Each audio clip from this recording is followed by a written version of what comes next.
بسم اللہ الرحمن الرحیم۔ السلام علیکم، ہمارے چینل پر خوش آمدید۔ میں برقع اڑے ہوئے تھی۔ میرے ساتھ میری 3 بیٹیاں تھیں۔ میری سب سے بڑی بیٹی 18 سال کی تھی، باقی دونوں بھی سن بلوغت کو پہنچ چکی تھیں۔ میرے دل کو ڈر اور خوف کھائے جا رہا تھا، کیونکہ جن حالات میں یہاں پہنچی تھی وہ کسی طور پر بھی نارمل حالات نہ تھے۔ میں رات کے اندھیرے میں وہاں سے نکلی تھی۔ جب تک یہاں پہنچی اندھیری رات کے گہرے سائے چھٹ چکے تھے۔ صبح کے 9 بج رہے تھے۔ میری بیٹیاں بھوک سے بحال ہو رہی تھیں، تو سب سے چھوٹی کو نیند آ رہی تھی۔ مجھے سمجھ نہیں آ رہی تھی کہ میں انہیں کیا جواب دوں، انہیں کہاں لے کر جاؤں۔ میرے تو کوئی رشتہ دار بھی نہیں تھے کہ کسی کے پاس جا کر مدد طلب کرتی، پناہ مانگتی۔ اب مجھے کسی معجزے کا ہی انتظار تھا۔ میں شدت سے اپنے رب سے دعائیں کرنے لگی کہ میری مدد فرما دے۔ میں نے اپنی مٹھی میں لپٹے پیسوں کو دوبارہ دیکھا اور پھر سے مایوس ہو گئی۔ مجھے سمجھ نہیں آ رہی تھی کہ اس انجان شہر میں اپنی بیٹیوں کو لے کر کہاں پر جاؤں، جبکہ میری اور میری بیٹیوں کی جان کے دشمن کبھی بھی میرے پیچھے آ سکتے تھے۔ وہ بے حد ظالم لوگ تھے۔ مجھے پتا تھا کہ اگر میں ان کے ہاتھ لگ گئی تو مجھے وہ جان سے مار دیں گے، میری بیٹیوں کے ساتھ درندوں جیسا سلوک کریں گے۔ میں وہ شہر تو چھوڑ ہی آئی تھی، لیکن اس شہر کے ساتھ وابستہ ماضی ابھی تک میرا پیچھا کر رہا تھا۔ میں فٹ پاتھ کے کنارے کھڑی ہو گئی۔ مختلف قسم کے لوگ پاس سے گزر رہے تھے۔ کچھ لوگ ہمیں خلیص نظروں سے دیکھتے جا رہے تھے، جبکہ کچھ لوگ سوالیہ نظروں سے ہماری طرف دیکھتے۔ میں نے نظریں جھکا لی اور اپنی بیٹیوں کو اپنے پیچھے چھپا لیا۔ یہ ایک چھوٹی سی کوشش تھی ان کی حفاظت کرنے کی۔ میرا اس پوری دنیا میں کوئی بھی نہیں تھا جس سے میں مدد کی درخواست کر سکتی، اور جو میرے اپنے تھے ان کو میں نے خود سے دور کر دیا تھا۔ میں نے اپنی بیٹیوں کو اپنے پیچھے کھڑے ہونے کو کہا۔ اچانک چند اوباش لڑکے وہاں سے گزرے اور ہم پر جملے کسنے لگے۔ میری بیٹیاں ڈر گئیں اور رونے لگیں۔ میں اسی کشمکش میں تھی کہ کہاں جاؤں۔ تبھی ہمارے سامنے ایک گاڑی آ کر رکی۔ وہ گاڑی دیکھ کر میں خوف زدہ سی ہو گئی۔ مجھے گمان گزرا کہ یہ وہی لوگ میرا پیچھا کرتے یہاں تک پہنچ گئے ہیں۔ میں ڈر کر پیچھے ہٹنے لگی۔ اس نے مجھے دیکھ کر نظریں جھکا لی اور کہا کہ ڈرنے کی ضرورت نہیں ہے، آپ مجھے بتائیں کہ کیا مسئلہ ہے، میں آپ کی مدد کر سکتا ہوں۔ میں چند لمحے اسے دیکھتی رہی اور اسے جانچنے کی کوشش کرتی رہی کہ کہیں یہ انہی لوگوں کے ساتھ تو نہیں ملا ہوا۔ پھر میں نے ان سے پوچھا کہ تم کہاں رہتے ہو؟ اس نے مجھے بتایا کہ وہ کافی عرصے سے ہی اس شہر میں رہتا ہے۔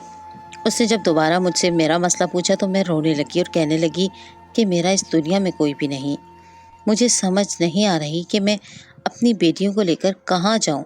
میری بات سن کر وہ چند لمحے خاموش ہو گیا، پھر کہنے لگا کہ اگر آپ چاہیں تو میں آپ کی مدد کر سکتا ہوں۔ اگر آپ اپنی بیٹیوں کی حفاظت کرنا چاہتی ہیں تو آپ کو مجھ پر اعتبار کرنا ہوگا۔ میرا گھر کافی عرصے سے خالی پڑا ہے، وہاں پر کوئی بھی آتا جاتا نہیں ہے۔ اگر آپ چاہیں تو آپ اپنی بیٹیوں کے ساتھ وہاں پر رہ سکتی ہیں۔ اس کی بات سن کر مجھے تسلی ہو گئی، لیکن مجھے کرائے کی فکر تھی۔ میں نے اس سے کہا کہ میرے پاس اتنے پیسے نہیں ہیں کہ میں اس مہینے کا کرایہ ادا کر سکوں۔ اس نے میری یہ پریشانی بھی دور کر دی اور کہا کہ مجھے کرائے کی ضرورت نہیں ہے، جب تک آپ کا بندوبست نہیں ہوتا تب تک آپ اس گھر میں رہ سکتی ہیں۔ آپ کو کسی بھی پریشانی کا سامنا نہیں کرنا پڑے گا۔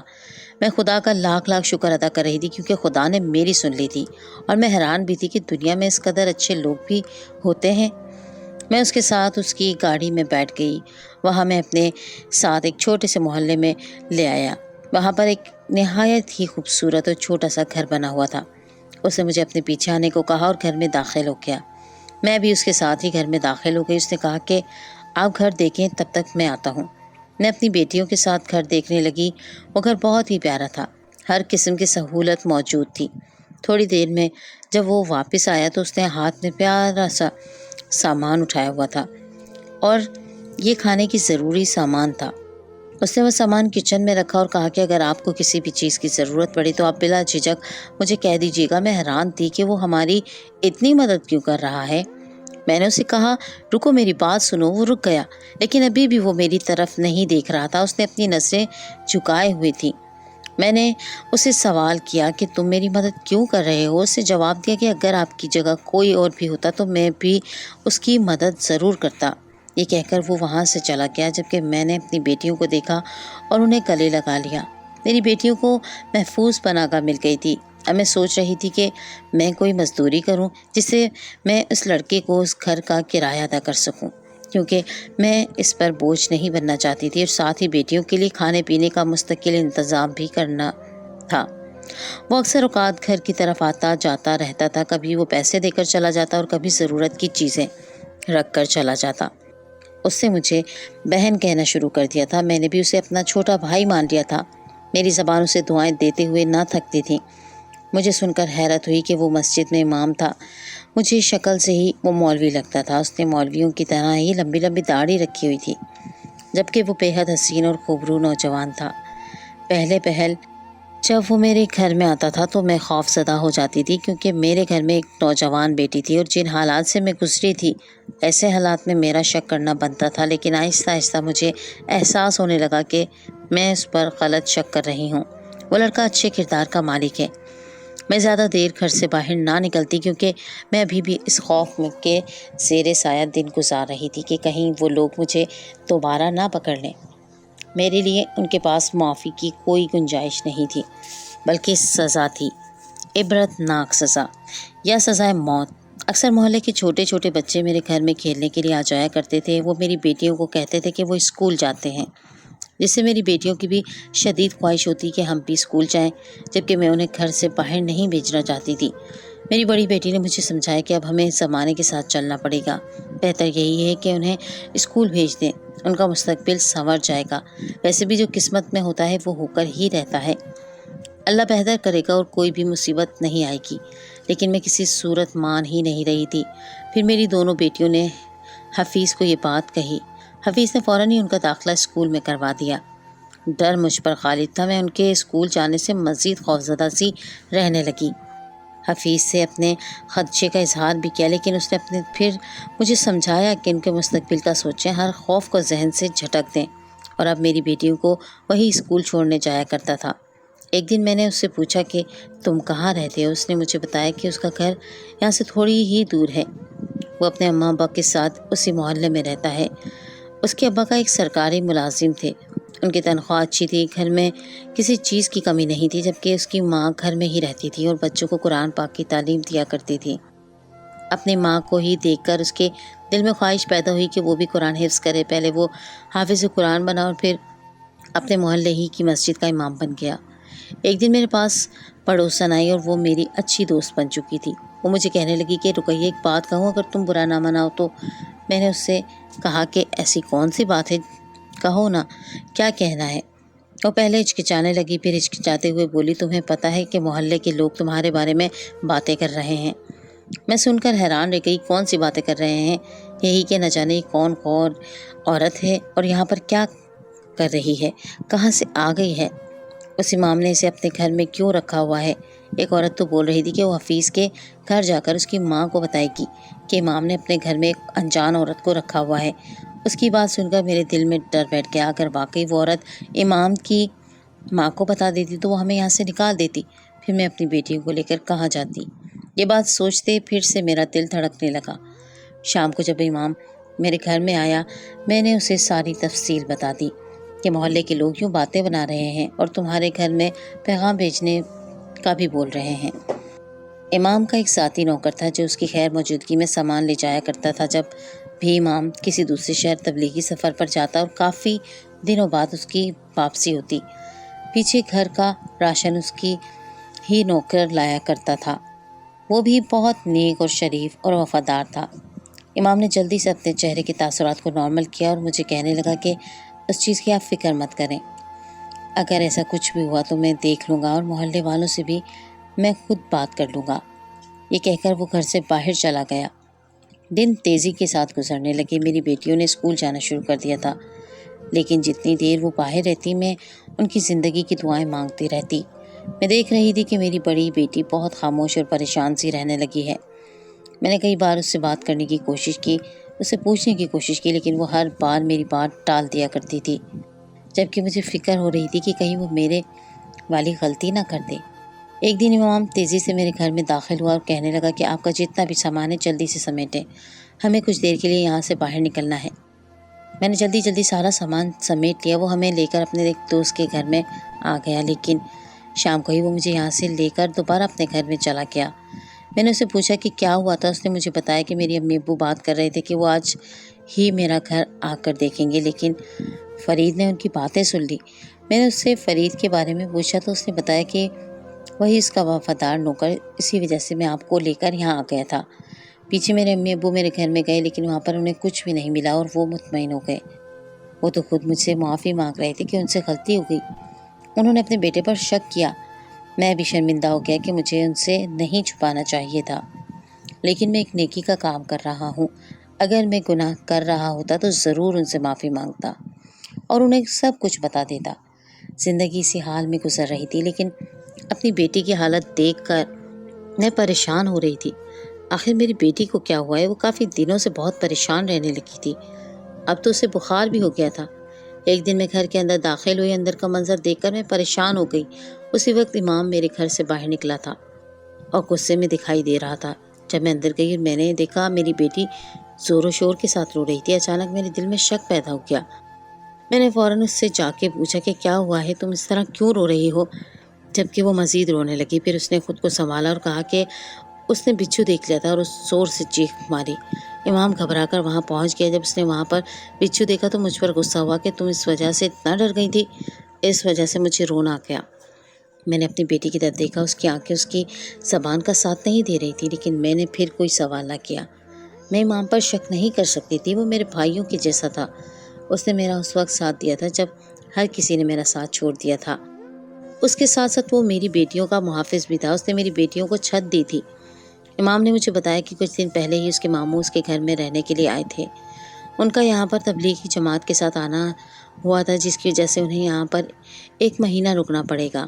اچانک دروازے پر دستک ہوئی۔ جیسے ہی میں نے دروازہ جا کر کھولا، مجھے لگا جیسے آسمان میرے سر پر آ کر گر گیا ہو۔ میں چند لمحے کھڑی اس کا چہرہ دیکھتی رہ گئی۔ مجھے یقین نہیں آ رہا تھا کہ یہ وہی ہے اور زندگی کے کس موڑ پر آ کر میں اس سے بھی مل پاؤں گی۔ لیکن یہ حقیقت تھی، اسے دیکھ کر میں اپنے ماضی میں کھو گئی۔ میں اپنے گاؤں کی سب سے حسین لڑکی تھی، ہر کوئی میری خوبصورتی پر جان لٹاتا تھا اور ہر کسی کی خواہش تھی میں اس کے نصیب میں لکھتی جاؤں۔ اس بات نے مجھے بہت زیادہ مغرور بنا دیا تھا۔ اس کے ساتھ ساتھ میں اپنے 4 بھائیوں کی اکلوتی بہن تھی اور ان کا غرور تھی۔ میری کوئی بھی بات میری زبان سے نکلنے سے پہلے ہی پوری ہو جایا کرتی تھی۔ میں اپنی ماں کی بہت زیادہ لاڈلی تھی۔ گھر کے کام میری اماں مجھ سے نہیں کرواتی تھیں، انہیں یہی ڈر لگا رہتا تھا کہ کہیں میرے ہاتھ نہ خراب ہو جائے۔ غرض یہ کہ میری ہر قسم کی سہولت دستیاب تھی۔ ہمارے گھر کے حالات بھی بہت اچھے تھے۔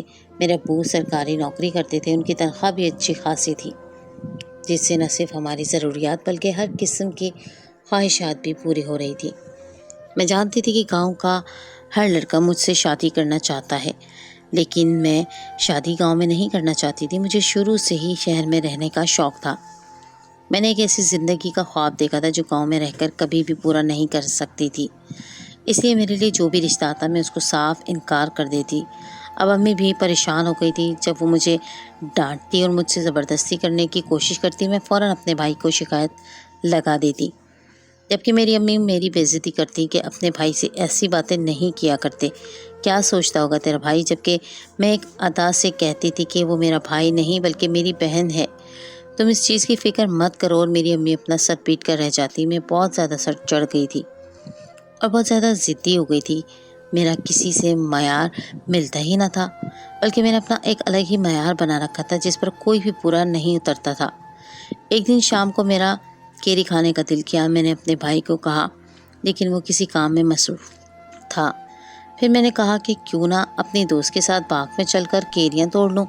اس دن موسم بہت زیادہ خوشگوار تھا، ٹھنڈی ٹھنڈی ہوا چل رہی تھی۔ ہم واپس آ رہی تھی جب میری دوست نے کہا کہ تمہیں پتہ ہے گاؤں میں بڑا پیارا ایک لڑکا آیا ہے، خوبرو نوجوان، بالکل فلموں کے ہیرو کی طرح، اور سنا ہے کہ وہ شہر میں رہتا ہے اور بہت زیادہ امیر بھی ہے۔ اس کی باتیں سن کر میرے کان کھڑے ہو گئے۔ میں اس سے پوچھنے لگی کہ وہ کون ہے۔ میں اپنے ہی دھیان میں چلتی جا رہی تھی اور اس کی باتیں سن رہی تھی کہ اچانک میرے پاؤں کو ٹھوکر لگی۔ اس سے پہلے کہ میں منہ کے بل زمین پر گرتی، کسی نے میرا بازو تھام لیا۔ جب میں نے تھامنے والے کے چہرے کی طرف دیکھا، چند لمحے میں دیکھتی ہی رہ گئی، جبکہ اس کا بھی یہی حال تھا۔ میں نے اس کی نظروں میں اپنے لیے محبت کا پیغام دیکھ لیا تھا۔ پھر آہستہ آہستہ میری اس کے ساتھ بات چیت ہونے لگی۔ وہ میرے ساتھ محبت کے دعوے کرنے لگا، اور وہی دعوے جو ہر لڑکی کے ساتھ کی جاتے ہیں کہ تمہارے لیے چاند توڑ کر لے آؤں گا، اور میں ان کے تمام باتوں پر آنکھیں بند کر کے یقین کرتی رہی۔ میں یہ بھی بھول چکی تھی کہ میں اپنے گھر کی عزت ہوں۔ وہ میرے ساتھ باتیں کرنے لگا اور میں اس کے باتوں پر یقین کرنے لگی۔ لیکن ایک دن اس نے مجھ سے بات کی کہ وہ یہاں سے اس گاؤں سے جا رہا ہے۔ اس نے اپنی ماں کو میرے گھر رشتہ بھجوانے کے لیے بولا، لیکن اس کی ماں نے صاف انکار کر دیا کہ میں کسی گاؤں کی لڑکی کے ساتھ اپنے بیٹے کی شادی نہیں کر سکتی۔ اس کی باتیں سن کر میری آنکھوں میں آنسو آ گئے اور میں رونے لگی۔ اس نے مجھے کہا کہ رو نہیں، اگر تم چاہو تو ہماری شادی ہو سکتی ہے۔ میں نے اسے سوال لیا اور نظروں سے دیکھا، پھر اس کی آنکھیں ایک دم چمکی۔ میں اس کی آنکھوں کا مطلب سمجھ گئی تھی، یعنی وہ مجھے بھاگ کر شادی کرنے کا کہہ رہا تھا۔ میرا دل اچانک گھبرانے لگا۔ آخر میں کیسے اپنے بھائیوں کی عزت کو روند کر جا سکتی تھی؟ مجھے ان کا پیار محبت یاد آنے لگا، لیکن پھر ایک نامحرم کی محبت میرے بھائیوں کی محبت پر حاوی ہو گئی، اور یہیں سے میری بربادی کی داستان شروع ہوئی تھی۔ وہ پوری رات میری روتے ہوئے اور سوتے ہوئے گزری۔ پھر میں نے کہا کہ میں اس سے شادی کر لیتی ہوں، بعد میں اپنے بھائیوں کو منا لوں گی، لیکن مجھے نہیں پتا تھا کہ بعد میں میرے ساتھ کیا ہونے جا رہا ہے۔ اور پھر رات کی تاریکی میں اس کے ساتھ گھر سے باہر نکل آئی۔ اس نے مجھ سے نکاح کر لیا اور اپنے شہر میں موجود دوسرے گھر میں لے آیا۔ میں نے اسے کہا کہ تم مجھے اپنی ماں کے گھر کیوں نہیں لے کر جا رہے؟ تو اس نے ایک بہانہ بنا لیا کہ ابھی میری ماں بہت زیادہ غصے میں ہے، تھوڑے عرصے بعد جب ان کا غصہ ٹھنڈا ہو جائے گا تب میں تمہیں اپنے گھر میں لے کر چلا جاؤں گا۔ میں نے ان کی باتوں پر یقین کر لیا۔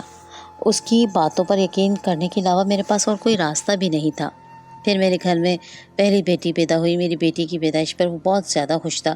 اس کی محبت میرے لیے پہلے سے زیادہ بڑھ گئی تھی، جبکہ میں ڈر رہی تھی کہ بیٹی کی پیدائش پر وہ مجھ سے ناراض نہ ہو اور مجھے برا بھلا نہ کہے، کیونکہ میں اکثر اپنے گاؤں میں دیکھتی آ رہی تھی کہ لوگ بیٹے کی پیدائش پر خوشیاں مناتے تھے، جبکہ بیٹی کی پیدائش پر چہرے پر مایوسی پھیل جاتی تھی۔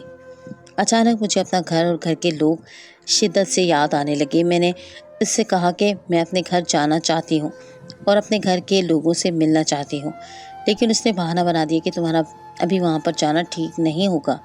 میں نے پتہ کیا ہے، وہ ابھی بھی غصے میں ہے۔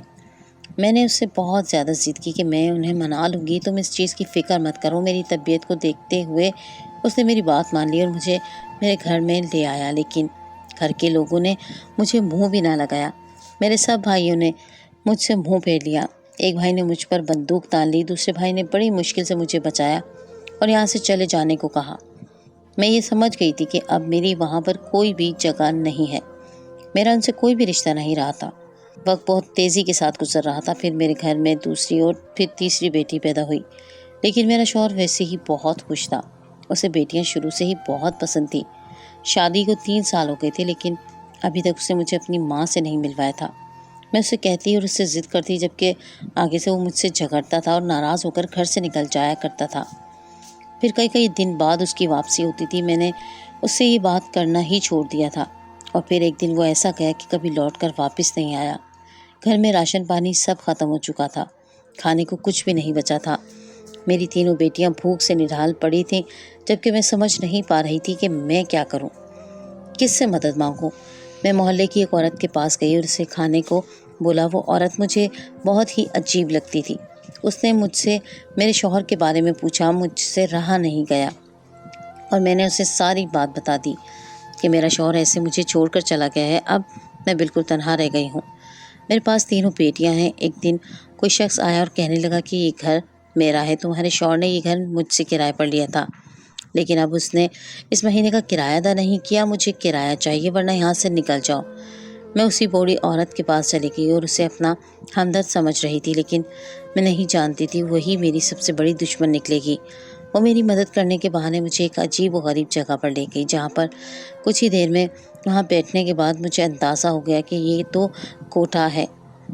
میں نے وہاں سے نکلنے کی کوشش کی، لیکن ان لوگوں نے مجھے پکڑ لیا۔ پھر میں وہاں پر رقص کرنے لگی، لیکن میں نے انہیں پہلے ہی کہہ دیا تھا کہ میری بیٹیوں کو کوئی ہاتھ نہیں لگائے گا۔ ایک تو میں خوبصورت تھی اور دوسرا جوان تھی۔ میں اس شرط پر وہاں رقص کر رہی تھی کہ میری بیٹیاں یہاں محفوظ رہیں گی۔ لیکن جب میری بیٹی 18 سال کی ہو گئی تو مجھے پتہ چل گیا کہ اب وہ میری بیٹی کو بھی اس گندے مقصد کے لیے استعمال کریں گے۔ میں رات کے اندھیرے میں اپنی تینوں بیٹیوں کو لے کر وہاں سے نکل آئی۔ رقیہ کی پکار پر میں دوبارہ حال میں لوٹ آئی۔ اس شخص کو دیکھ کر میری آنکھوں میں نفرت اتر آئی۔ میں نے فوراً دروازہ بند کر دیا۔ میری آنکھوں سے آنسو بہہ رہے تھے۔ ماضی کی کڑواہٹ میرے اندر گھل گئی تھی۔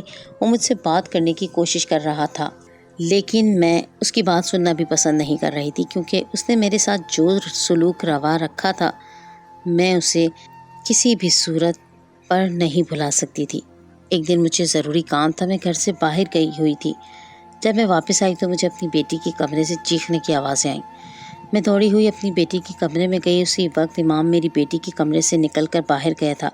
یہ دوسری بار ہوا تھا۔ اب مجھے امام پر شک ہو گیا اور اس پر غصہ آنے لگا۔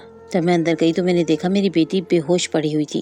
اسی وقت میرا شوہر بھی کمرے میں داخل ہو گیا اور بیٹی کی حالت دیکھ کر وہ بھی پریشان ہو گیا اور میری مدد سے ہم اسے ہسپتال لے کر گئے۔ جب ڈاکٹر سے پوچھا تو اس نے ہمیں بتایا کہ آپ کی بیٹی کو کوئی پریشانی ہے، کوئی چیز جو اسے پریشان کر رہی ہے۔ یہی وجہ ہے کہ وہ سوچتے سوچتے بے ہوش ہو گئی۔ میرا شک اسی امام کی طرف تھا۔ ضرور اس نے میری بیٹی کے ساتھ کچھ غلط کیا ہوگا۔ میں نے اپنے شوہر پر غصہ اتارنا شروع کر دیا کہ یہ سب تمہاری وجہ سے ہو رہا ہے۔ نہ تم ہمیں چھوڑ کر جاتے اور نہ ہم اتنا ذلیل ہوتے۔ میں نے شوہر کے پوچھنے پر اسے سب کچھ بتا دیا کہ کیسے میں یہاں پر پہنچی ہوں اور میرے ساتھ کیا کیا گزری ہے۔